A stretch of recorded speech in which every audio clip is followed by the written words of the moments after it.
Welcome to SALTovation. The SALTovation Show is a podcast series featuring the leading voices in SALT, where we talk about the issues and strategies to help you make sense of state and local tax. What do you think about the investee allocation cases? You know, the VS Holdings out of Massachusetts, Goldman Sachs, New York City, Metropolis out of California. It's changed the game. And I tell people this, I've been doing this long enough where every statute was written as the intangible that you sell, ownership, stock, partnership, S Corp, whatever, resides in the back, wherever your corporate domicile is, right? So I've got gain on selling an intangible asset. It's commercial domicile. And what we've seen over the last year and a half, 2 years maybe, is this shift to investee, right? It's not where I'm located, it's where the business is located. And the fallacy there is that the value may be generated by the business, but the thing that was sold, the asset that was sold, is just ownership of the business, not the business. And I fail to see the legal argument that the sale of an asset is the same thing as sale of the thing that owns the asset. And yet the states are treating them the same, and they're winning. And I think the reason why is because it makes sense. That nuance between intangible and tangible is kind of fading in the court's minds. And it's like, well, the business, the assets themselves generated the profit. But if it was a building and you sold a building in Chicago, Illinois would tax the heck out of it, right? It's asset located here. They get 100% of the gain.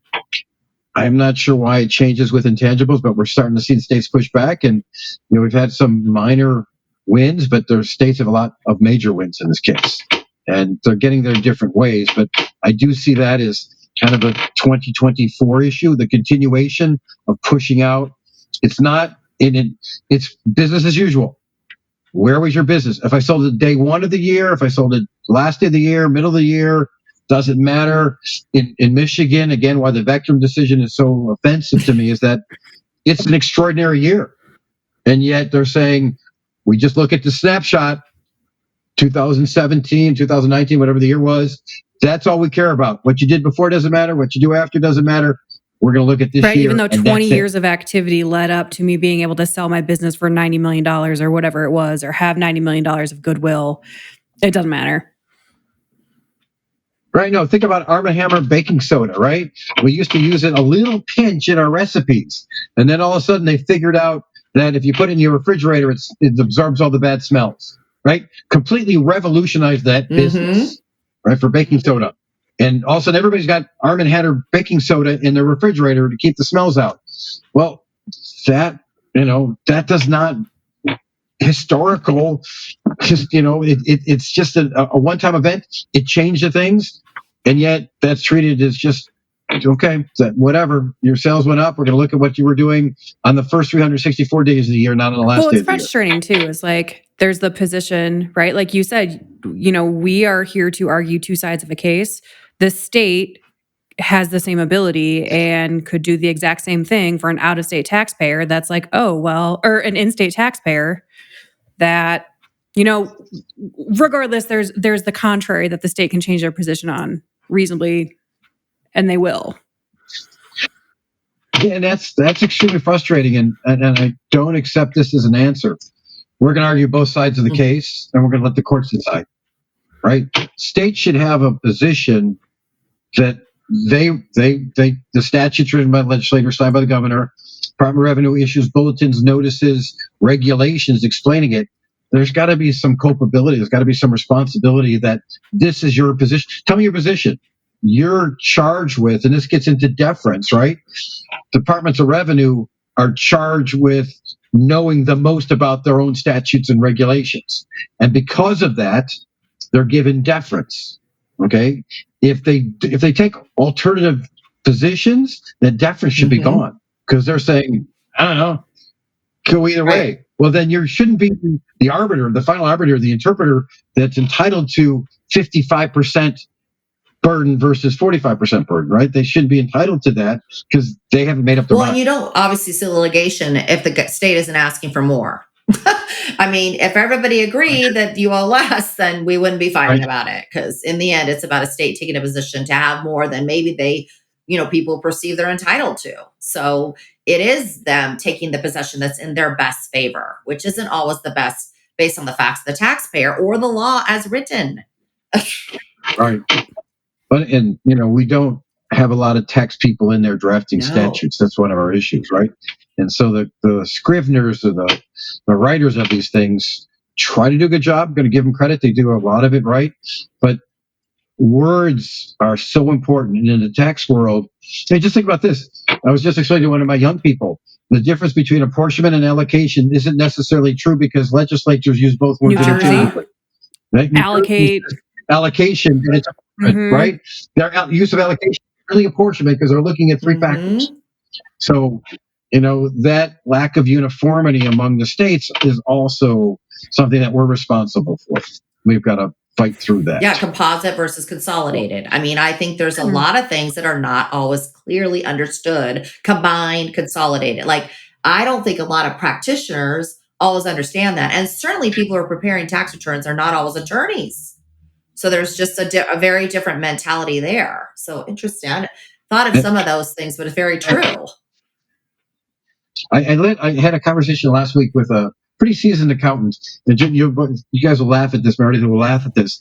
It was a conversation that you may have had a dozen times last week.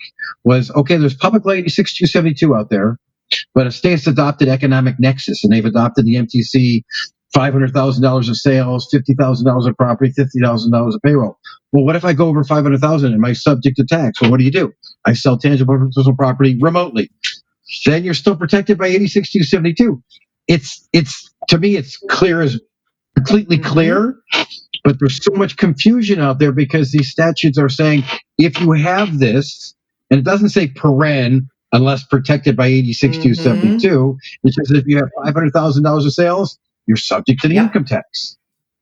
And seasoned accountants, not necessarily state and local tax people, but seasoned accountants preparing returns are still confused by that lack of uniformity and lack of clarity that the because states there's put this, out. like I was saying, this the SETS problem. Every city in Colorado that wants to participate in our sales use transaction system has to have a Wayfair statute that says if you have nexus at the state, you have nexus in our city. It doesn't matter what the threshold is in the city, it just matters at the state. Well, if you read that law straight up, you think I have to comply.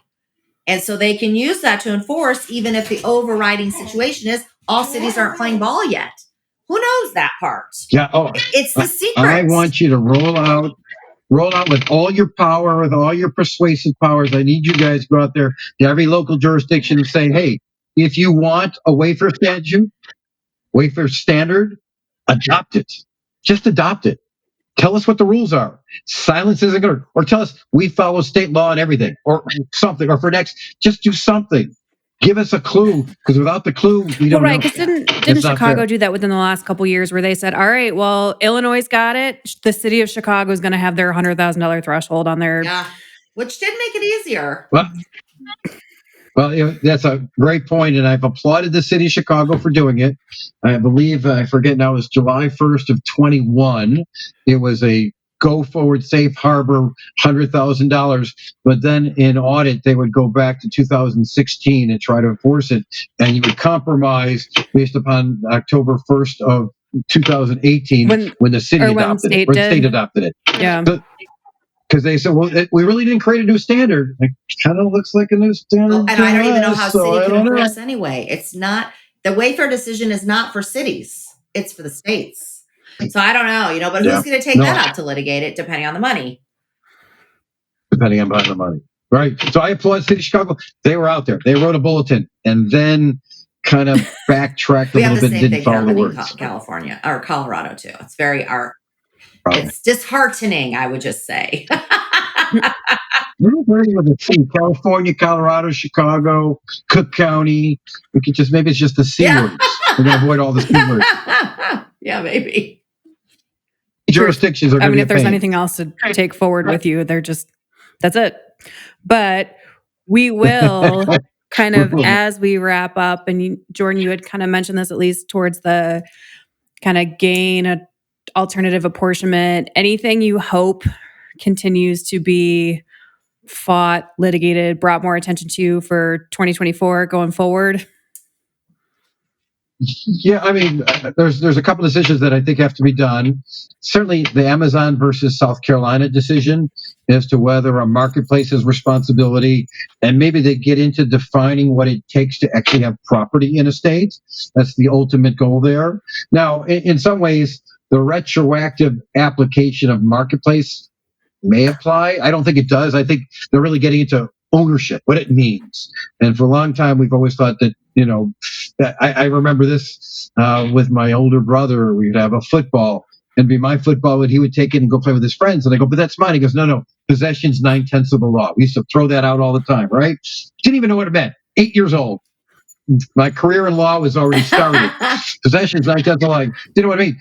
But possession might be 9/10 of the law, right? Because if you look at the marketplaces, they have possession control. I've got ownership, but if it's in their warehouse and they've got risk of loss and they control what it could be sold for and then where it could be sold and what they can do with it, maybe you got to add all those things up. Mm-hmm. So I think that the South Carolina Amazon decision is going to be important, is defining what ownership is and therefore defining what physical presence is and property is. I think that's going to be a really important decision. I don't know that Comcast in Maryland, which we talked about, anything will happen in 2024, but ultimately 25, 26, we'll get some decisions there about digital advertising, apportionment, fair apportionment, the impact of the Internet Tax Freedom Act, what is protected, what is not protected, the whole discrimination clause. Can you discriminate against the internet? You guys, Wayfair v. Lockwood, right? Lakewood. That's Lakewood. I can't read my writing. Although, okay, I got to Lake- clarify this one. I thought this was a retroactive Wayfair application case, but we just had the attorney representing the city speak at a task force meeting last week or the week before, and they had physical presence. That's what the facts say. So I'm like, wait a minute. I thought this was retroactive enforcement of Lakewood, having a Wayfair law, and it's they haven't done all the deposition. There's still fact finding to be done. But if there was a physical presence, either their own trucks, deliveries, things like that, that's a different set of facts. Contractors, you can sign up to have someone build your microwave cart that you bought from Amazon too, kind of like IKEA. But it's physical presence historically. Possibly. Okay, I have a question about that, and I get asked all the time about independent contractors performing services if they're paid for by the customer, not by the company. And my comparison is, I'm very fortunate. Here in Chicago, I get hired by people outside of Chicago to litigate a case in Texas, in Oregon, or in New Jersey, New York. Does the fact that they hire me as an independent contractor and I'm performing services for them in the city of Chicago mean they're subject to tax in Illinois? I'm an independent contractor. They're paying me to perform services in the state that they benefit from, and they may benefit from it here. I always argue that no, professionals doing their job does not necessarily create physical presence. Independent contractor, some of the large department stores that sell things, they don't have contractors. They've got independent contractors that they have a website for, or they've got tear sheets on. We don't install garbage disposals, but here are some people that do. And you call them up and you contract with them separately. Does that create physical presence in a state? I'm not sure that it does, because if so, all of the service providers that we represent, that we create nexus for everybody we do perform services for. I think that's a real push. I think that's a real tough thing. Even I think of trade show nexus, right? Just because it happens to be in Nevada or anywhere else for that matter, why is that enough to say you have nexus? I mean, fortunately, we have a few laws that say not, but still, people do things wherever they want to do things. I mean, that's not necessarily you're trying to build a market there. That's just a good location for people to come see your stuff. So I think that's a really interesting area that we're going to see grow, because you're just seeing more things, more places that really have nothing to do with a physical presence. Like, I'm not really going here to build the market in this particular city or state. I'm just happen to join in with everybody else, and that'll bring a bunch of bodies in to see my stuff. So I don't know. And you're purposeful availment. Right? That's what it gets to, right? Is that purposeful availment? Are there other things that I'm doing and I'm there? Or is it just the fact that I'm there without purposeful availment? That doesn't make any sense, because you're going to meet with, it's a private meeting. Whatever, if it was in-house, it might be totally fine. but it's with some other people, and we're all talking about the same stuff. All of a sudden, it says, "Oh, you have physical presence," and then the question you raise is their purposeful availment Well, of the marketplace. and think about right, having which a is the remote standard employee. we've been Why using. is that considered nexus? Give me a break. In a way, that no way that person's making a market. It's just a random, they can happen to work from home and we like them. That is not enough to create a It duty, is. in my opinion. That should go away, in my opinion. Right, and it gets back to what's Oh, physical dear. presence. Where I'm hoping we get some hope in Wayfair, South Carolina. Remote employees. I mean, it still continues to be a major issue. It's never good news when people ask me about it, because I said, if you have people there, they're your employee. You've got all the duties. I don't know any rule. All the duties. Unclaimed Right? property, payroll, Rule that sales says tax, income tax. you're not subject to all of it. Absolutely all of it. And I said, so decisions that we made 3 years ago will come back to bite you here. And then you have the question on a labor shortage issue. Can you afford to let these people go? Do you want to let them go? If they're a good worker, you absorb it just like anything else for a good worker. They get extra benefits. If they're not, you want to get rid of them anyway. It's a perfect opportunity to do that. You kind of take a practical approach. But you're right. It was done for necessity purposes, and now it's just been a thing. And I was thinking that the average cost of compliance just to be in a state is probably $3,000 to $5,000 a year for all the tax returns you got to file, all the duties you got to keep on top of. A lot of tech companies have no idea what that even means. Some people are just a pure remote. Obviously, are you the state? I just read an article, how we don't have enough housing and they're thinking of taking over office towers and making them residential because we need more human. Of course, these weren't built for a lot of toilets, a lot of sinks, a lot of whatevers, but we're not staying in our offices anymore. Right. It's a shelter. That and shopping malls for pickleball courts. That's the two big things in real estate right now. Yeah. It's good use of real estate. There's kind of tenancy rates are way down. Repurpose, redo it. I'm okay with that. Makes sense to me. Because you're not going to implode the building and bring it all down and start fresh. Right. No, way more expensive to do that.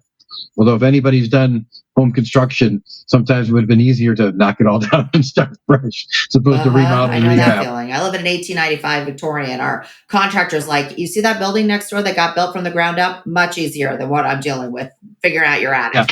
Yeah. I got it. All right, Jordan. So I guess as we do wrap up, do you have any parting words, anything that you think our listeners should be left with other than your phone number for when states are really screwing things up?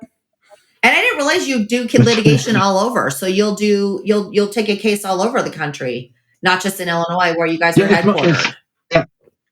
As active as Illinois is from time to time, I like the diversity of not working just in Illinois. And I'm not worried about Illinois being flush with money anytime soon. So we'll always be looking for additional revenue. But I like working all over. It's just more fun going to see other people, different laws, different courts, different judges, different local counsel. It's just fun to do it that way. And that's something I've been fortunate of. And since I've started practicing, I've been able to go outside of Illinois, and I would say Illinois may be my single largest state. It's close, but it's certainly maybe 20% of my business. That's a really big deal, though, because part of the reason I'm a lawyer that I never went to a law firm was being limited by licensure and feeling like people have troubles across the nation. I need to help them, right? And you don't always find that if you're too siloed. And there's certainly enough within a home state to keep you busy. But it's the differences that you look at and then cost compare that helps you create better policy. Honestly, look how Texas is doing this. So and so. I tell Colorado all the time. You see, Texas is collecting on behalf of 1,714 jurisdictions. California 256. We can't figure this out. What is wrong with us? And we're a very small state. So. Oh yeah, no, we're like that as well. And we're a bigger state, but we have the same local jurisdiction issue. But it's interesting, just on aside from state tax, Paul Franco, it's kind of funny how many people don't remember Paul, but Paul litigated around the country. And what he said is, I've got a network of really great friends that I trust, and I get local counsel everywhere that I go. And that's what our practice is. I learned, I was mentored by him. And so there's great people like you in Colorado that I can always reach out to and say, what's going on? Can you help me with this? There's plenty of work for everybody. All right. And it's the ability to have that network. And state local tax people around the country, we're a different breed. I think it's better. I think it's great. But we're a very close-knit community. that generally enjoys each other's company, Yeah. presence outside of work. There's And it's certainly gonna about a mindset, though, just that I is. think, obviously, you're a CPA. I'm a CPA and attorney. Like, that's a kind of common mindset in the state and local area, I think, a lot of times, because there's just so many It bits is. and pieces of the compliance that you kind of need to understand. But so, in addition to understand the legal issues at hand, interesting. But I think there does have to be Exactly. that spirit of No, collaboration because you can't know everything in every jurisdiction. It's impossible. So you have to you can't. reach out to those local experts. No, and the thing that you see being tripped up on, it was a case just in Ohio, I think it was, where they failed to preserve an argument that was the best argument. The Ohio Supreme Court ruled against it because they didn't preserve it. Local rules, local procedural rules are so important. And I won't go into a state without contacting a friend in that state and saying, okay, here's what your role is. I need you to get filed. I need you to do this. You need to advise me of what's unique about Right. your process, your procedures. California, New Jersey, Oregon, Ohio, they all have these little quirks, and you got to reach out to your I network of friends. recently to lost do an that. arbitration because we didn't know there was a 20-day rule for factual disputes. Not anywhere in writing, but we were pronounced. Yeah, no, exactly. And that's why you kind of go in, with kind of defenseless, certainly behind the local person that you're fighting against when you don't know and you can't know all the local rules. You have to rely upon others. But I do want to make this one comment. I want to put everybody on notice. We're going to see a lot, and we've seen Oh my a lot gosh, more audits right? going on. And I was kind of sitting down and thinking about that. Well, if you think about it, despite the pandemic, 2021 and 22 were banner years for businesses. They were tough years for states to adapt. Businesses adapted, a lot of M&A action, a lot of stuff going on in those period of time. The states actually took a step back because their auditors who were used to going to places couldn't go anywhere, right? So they're trying to catch up on all those years, all those big transactions, the increase in business, the craziness that surrounded remote selling, remote workers in 21, 22. They think there's a big boon out there that will take them through the next 5 years. And right now they're trying to step up and go after those years. So anybody thinks, well, it's been quiet, I would say be on notice. Yep. Audits are going to step up, and the ability, automation, Right. Teams, Zoom, all the video conferences that we use right now, they are used by the states as well. One of the things that we used to do, you go to a state and say, I'm going to be in the state. Can we get together? It's almost impossible to do that with your clients now because they're not all at work. It's a lot tougher, right? Auditors don't need to be at the corporate headquarters anymore. It's all from secure rooms offsite where you download information. That's a heck of a lot easier than trying to figure out how you're going to be in Oregon and Texas on the same day. That's a really interesting shift. And obviously, you're even seeing in litigation. My husband's a litigator, and he's like, "Oh, I have a hearing," and he's like, "Oh, it's remote." I'm like, "I don't even have to show up." So he forgets that some things are in person and some things aren't, but it allows all the participants not to have to fly in order to meet. So he's, it's been a funny pivot for him because, obviously things were that way during COVID, but now they're continuing that way as well. It's just easier. Right, because there's certain status conferences. Right. There's no reason to go to court. If Correct. it's dispositive, evidentiary, different reasons you get to see the face. You see coaching, you see other things. But for court cases, every couple of months you got a status that you show up for, and they go, well, "How's it going?" "Oh, we're still talking about our stipulation facts." 30 seconds, and then you move on. "Okay, I'll set it for another 60 days." There's no reason those have to be in which is a person benefit, anymore. I think. And the same thing from the state side. You get an IDR. They send it to you. They put it in the secure, right? The secure messaging, right? You download it with your information. They look at it from wherever they want to. It's just more efficient, and they can do a lot more audits because it's just going into a digital file somewhere, not physically looking at documents. It's kind of amazing. We're in the middle of a Pennsylvania audit for one. I think this could be another point too, where they were, kind of traditionally viewed as like a professional services firm, but, kind of using computers as their backing. So in Pennsylvania, though, there's kind of a carve out for kind of generally stuff associated with a computer, but we're getting audited and, we had to upload SOWs, whatnot, to the portal. And then there's some like, yep, we can just immediately send them down to Harrisburg because they're the ones making all of the decisions. Like, I'm local auditor. I'm basically collecting all the data, but I have it right here. It's going to go somewhere else. And there's like the Pennsylvania Department of Revenue brain trust sitting in Harrisburg that's going to make all the decisions quick, with a lot of available information because it's all online. No, and think about the digital room, the SharePoints. The states now have the ability, and there was some talk about this before and it got rolled out. They know by industry, right? That's what they should be doing. By industry, kind of what things should look like, what margins should be, what taxes should look like, what this will look like based upon your size and what you're doing. And they should be able to figure things out because it's like AI. AI isn't art. It's not intelligence. It's the ability to know more stuff at the same time, right? That's what the great kind of fallacy. It's not, they're not thinking on their own.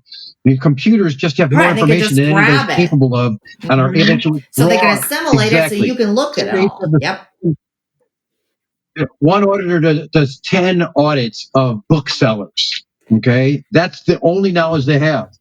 The computer has done 1,000 audits of booksellers, has all that much information, all that much data from all the different audits, and does then say, here's our standard. This is where the range people should be in. This is what we're looking for. And if you're outside that range, they could zero on it right away. And that just makes it easier. That's why more people will be getting audits, not just the Fortune 500, Fortune 1000, Fortune 5000, but smaller people, because they can identify the one sore spot that this particular business has.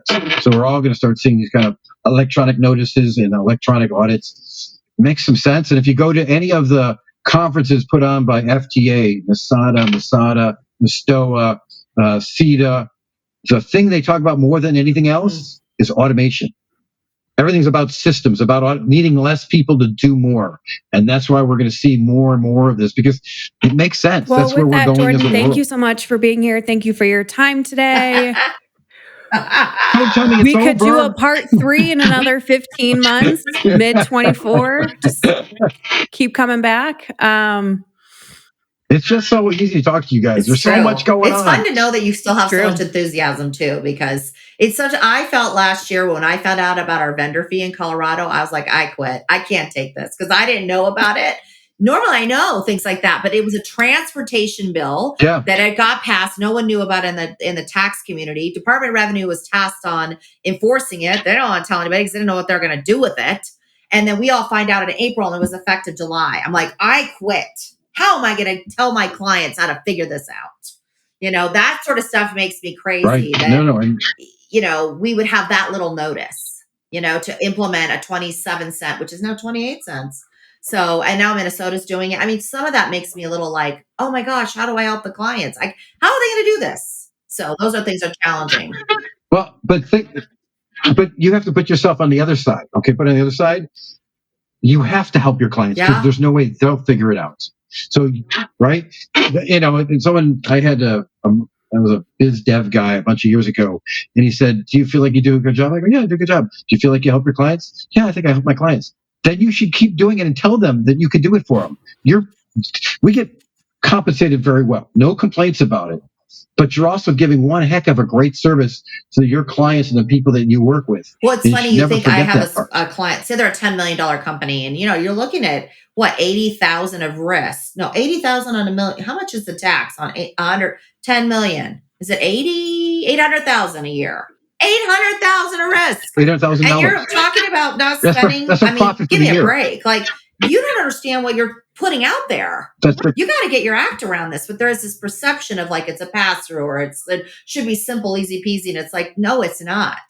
So shame on you for checking the same box and thinking it's only applied universally across our nation. So it's only a pass through if you pass it through. 8% is a nice profit margin for a lot of businesses.